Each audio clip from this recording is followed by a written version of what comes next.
নমস্কার, আপনাদের সবাইকে স্বাগত। ভারত মহাসাগরে বাড়তে থাকা চীনা আগ্রাসনকে জবাব দিতে এবার বড় পদক্ষেপ ভারতীয় নৌসেনার। জানা যাচ্ছে আগামী বছর অন্ধ্রপ্রদেশে পরমাণু অস্ত্র বহনকারী ডুবোজাহাজগুলির জন্য নৌঘাঁটি তৈরি করার প্রস্তুতি শুরু হয়েছে। যা প্রস্তুত হয়ে গেলে একদিকে যেমন ভারত মহাসাগরে ব্যাপক শক্তি বৃদ্ধি হবে নৌসেনার, অন্যদিকে একেবারে নিশ্চুপে যে কোনো শত্রুকে ধ্বংস করে দিতে সক্ষম হবে ভারত। এর পাশাপাশি কর্ণাটকে কারবার নৌসেনা ঘাঁটির জাহাজ ধারণ ক্ষমতা বাড়ানোর কাজ শুরু হয়েছে। সর্বভারতীয় সংবাদ মাধ্যম সূত্রে জানা যাচ্ছে অন্ধ্রপ্রদেশের উপকূলীয় গ্রাম রামবালিতে তৈরি করা হবে এই সাবমেরিন বা ডুবোজাহাজ ঘাঁটি। বিশাখাপত্তনমে নৌসেনা সদর দপ্তর থেকে 150 কিলোমিটার পশ্চিমে অবস্থিত এই ঘাঁটিতে পরমাণু শক্তিধর ডুবোজাহাজগুলির জন্য থাকবে টানেল। জানা যাচ্ছে সকলের চোখকে ফাঁকি দিয়ে একেবারে নিঃশব্দে বঙ্গোপসাগরে প্রবেশ করবে ডুবোজাহাজগুলি।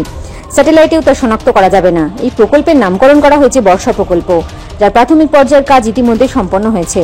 2026 সাল থেকে পুরোদমে শুরু হয়ে যাবে কাজ। অন্যদিকে সিবার্ড প্রকল্পের অধীনে কাজ চলছে কারবার নৌসেনা ঘাঁটির। উল্লেখ্য, পরমাণু শক্তিধর সাবমেরিন ঘাঁটি তৈরি দীর্ঘ সময় সাপেক্ষ একটি বিষয়, কারণ এই ধরনের ঘাঁটি তৈরিতে প্রযুক্তিগত পরিবেশগত নানা সমস্যার মুখোমুখি হতে হয়।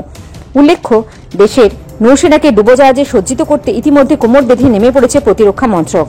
চলতি বছরেই সেনায় অন্তর্ভুক্ত হতে চলেছে আইএনএস আরিদমান। এই ডুবোজাহাজের বহন ক্ষমতা 700 টন।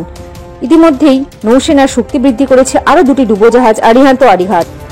তবে আরিদমান এই ডুবোজাহাজের তুলনা অনেকটাই বড়। এতে বহন করা যাবে পরমাণু শক্তিধর কালাম 4 ক্ষেপণাস্ত্র, যা 3500 কিলোমিটারের মধ্যে যে কোনো লক্ষ্যবস্তুতে আঘাত হানতে সক্ষম। এর পাশাপাশি 9000 কোটি টাকা খরচে অত্যাধুনিক প্রযুক্তি সম্পন্ন চতুর্থ পরমাণু শক্তিধর ডুবোজাহাজ তৈরির কাজ চলছে। জয় হিন্দ, জয় জওয়ান, জয় কিষান।